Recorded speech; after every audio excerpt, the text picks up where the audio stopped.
Okay, so I would like to welcome everyone to the cryptography segment. For those of you who don't know me, my name is David Hook, and I'm one of the founders and lead developers of the Legion of the Bouncy Castle cryptography project, now in its 21st year.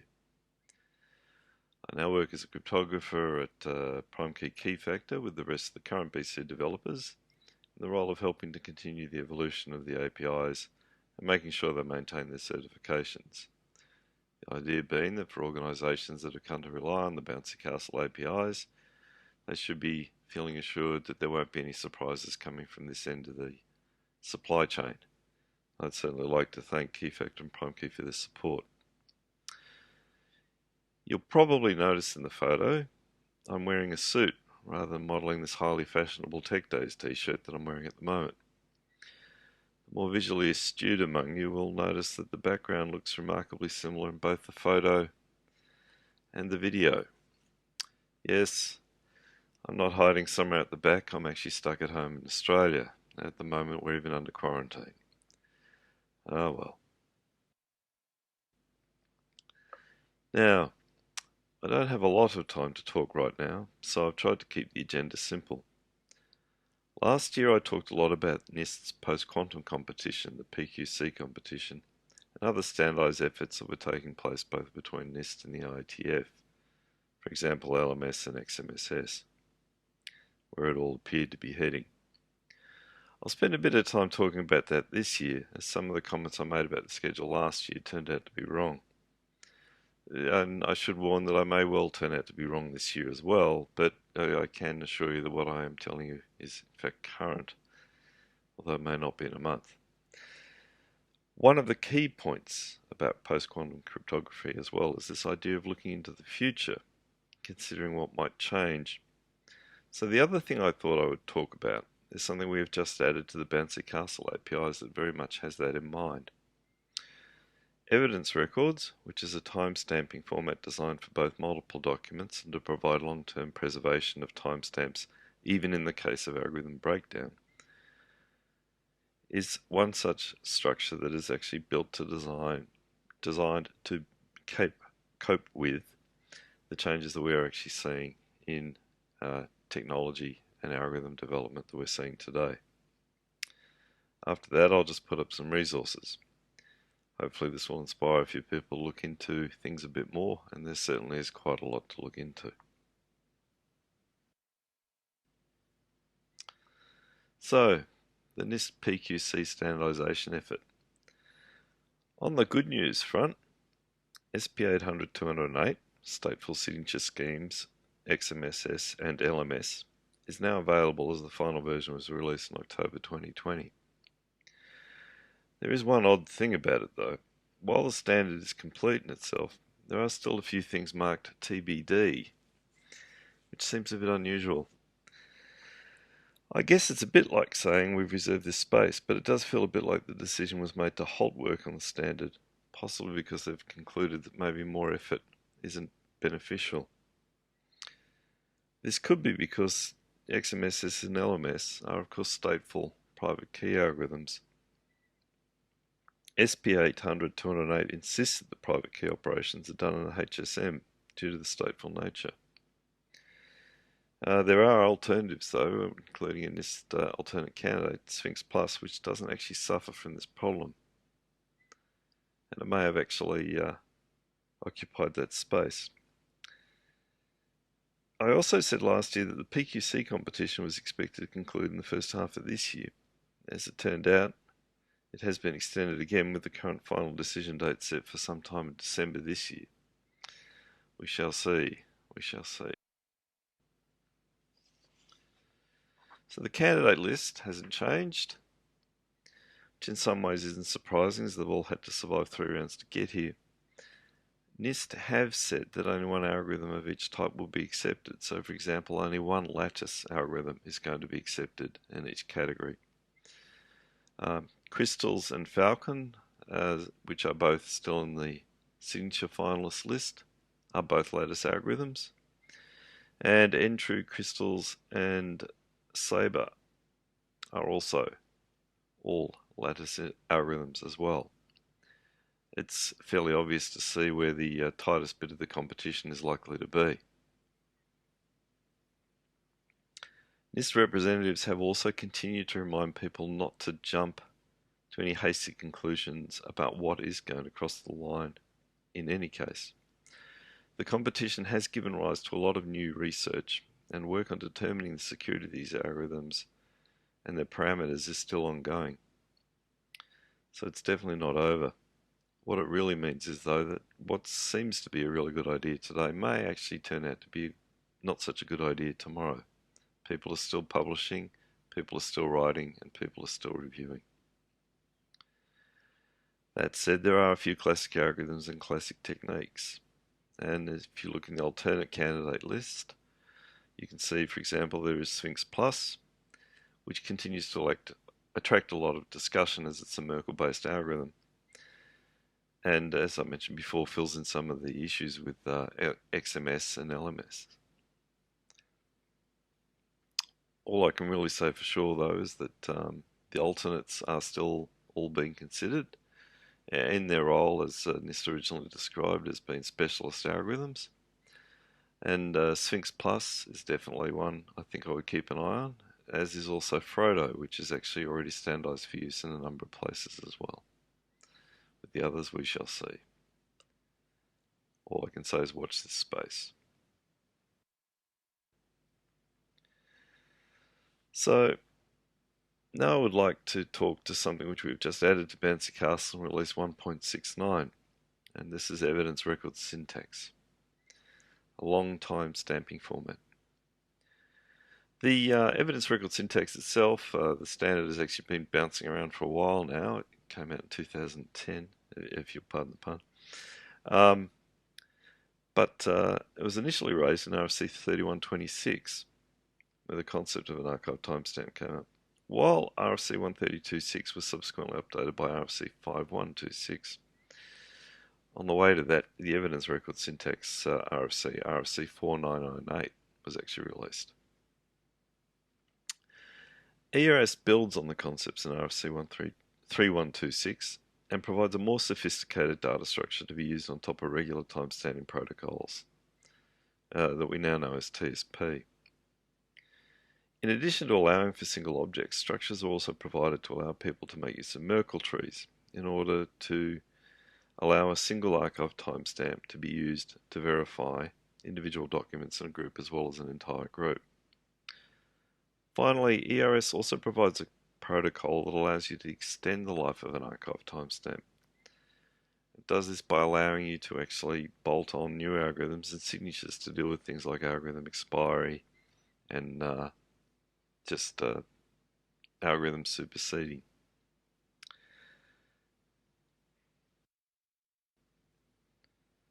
So, from an algorithm point of view, we have to look at how you would extend one of these. Two situations that can arise that might require timestamp renewal. It's either going to be an issue around the signature that is currently used, or it is going to be an issue with the hash algorithm, perhaps like SHA-1. While everybody is still very fond of it in some ways, and it has served us well, it's very hard to find anyone that thinks it's secure. ERS provides mechanisms for dealing with both of these. They do involve changing the structure representing the timestamp, but it is a well-defined approach. And the two additional structures involved, the archive timestamp sequence and the archive timestamp chain, allow for dealing with signature change over and replacing hash algorithms respectively.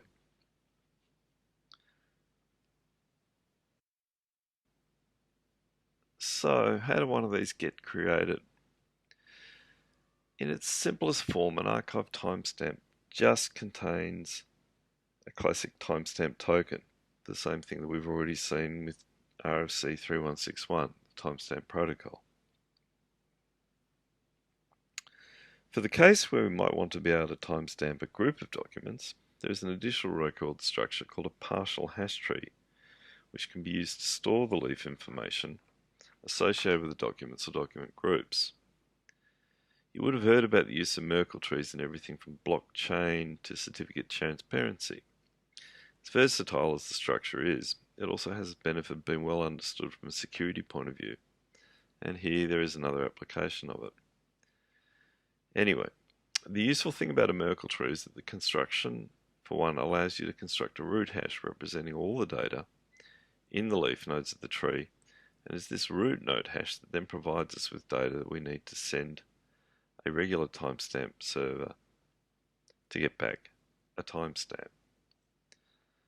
So this is the really nice thing about ERS. Despite the fact that the structure itself is actually different from what you'd see in a normal timestamp and is designed with longevity and upgradability in mind, and also presents you with this facility for being able to timestamp a group of documents and being able to either validate individual documents or the entire group later. It does actually reduce everything to the point where you can actually still use a common timestamp server to generate a signature to validate your archive timestamp.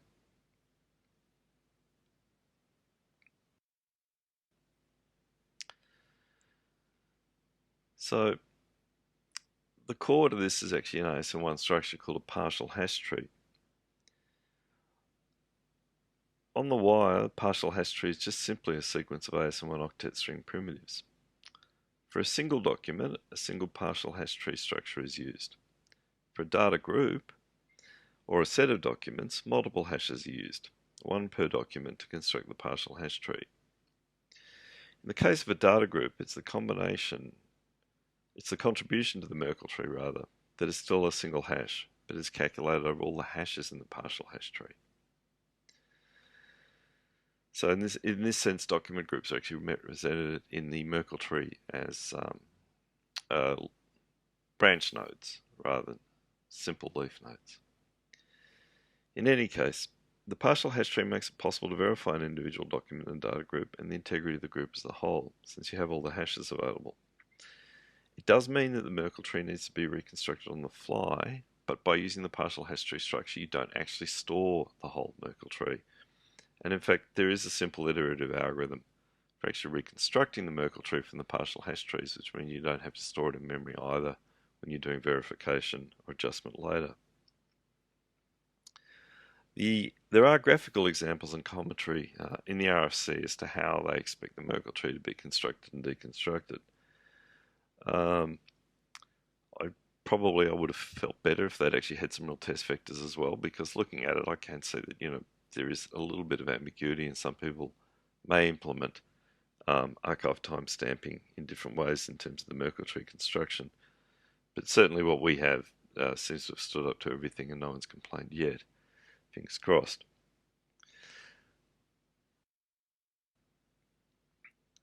So I'm going to look at an example of doing this in Java, but before I do, I just need to define a few types which are used in the example, so that hopefully everything is clear. Unlike with regular timestamp protocol, ERS requires access to the data you want to create the Merkle tree from. With a normal timestamping situation, you just have to send a hash. Where that hash comes from is really your business and no one else's. In this particular case, though, the API actually requires that you actually provide it with the data so that it can actually do computations and processing on it. The RFC talks about data and data groups. For data, we've actually defined an interface, ERS data, which actually allows people to manage the data as they wish. And then we've defined data group as a class. The main reason ERS data group is a class as the actual procedure for actually taking ERS data, or data rather, and actually assembling it into a data group and processing it is actually defined within the RFC already. So we don't envisage that anyone would actually want to implement that specifically.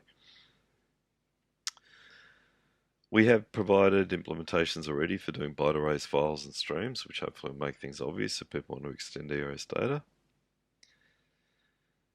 And the actual business end class, which brings all the data and data groups together, builds the Merkle tree, calculates a root node hash.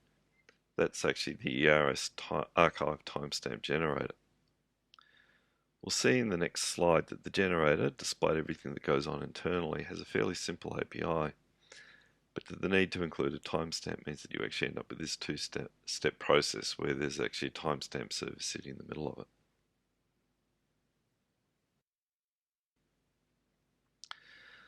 So Here's the sample code for the first step in generating an archive timestamp. First of all, we build our ARS data objects. We set up a digest calculator to provide the underlying hash that's used for the construction of the Merkle tree. We instance a ARS archive timestamp generator to provide something to the generation on. We then add the data objects. The next step, of course, is that we need to actually create a timestamp request generator, which is an already well-established Bouncy Castle API, which is appropriately configured for the timestamp server we're planning to use. And then we also pass that to the timestamp, the archive timestamp generator, to actually get back the timestamp request, which is the thing that's actually encapsulating the root node of our Merkle tree. You can see, from what I've described already, there is actually an awful lot going on under the covers here. As I said, trees have been constructed on the fly, data has been parsed, hashes have been stored, lots of ASM1 is getting generated. But really, from the end of use, the point of view of a user with the API, it's a fairly simple process that reduces to a few lines of code.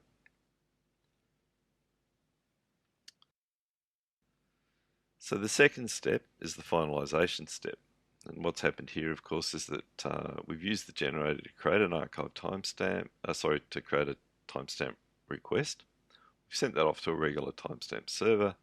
The response has come back, and now we actually add the response into the archive timestamp generator, producing the actual archive timestamp object, which in our case is the ARS archive timestamp, that produces the thing that we actually were trying to construct from the beginning. So I think the other thing that I should probably add in as a side to this is that we have actually, in view of the post-quantum thing approaching, the fact that these are long-term timestamps, we have already added LMS support to this process as well now, so that if you wanted to try doing this using LMS, which, as I said, is standardized now both by NIST and the IETF, for actually generating archive timestamps, you certainly can. This will be appearing in BC 170. We have actually also added it to the BC FJA, the FIPS release 2.00 as well. Unfortunately, while SP 800 208, the NIST standard is already accepted, ACVB testing though wasn't available for the algorithm, so we weren't actually able to include it as an approved mode algorithm in BCFJ 200. The other thing I should probably mention too is that as 208 only allows for signatures to be generated using HSMs, and BCFJ is of course a software-only API, software-only module. It's unlikely that you would actually be able to generate an archive timestamp within the BCFJA, since clearly it's not using HSM, but you would certainly be able to verify them once the algorithm's properly approved.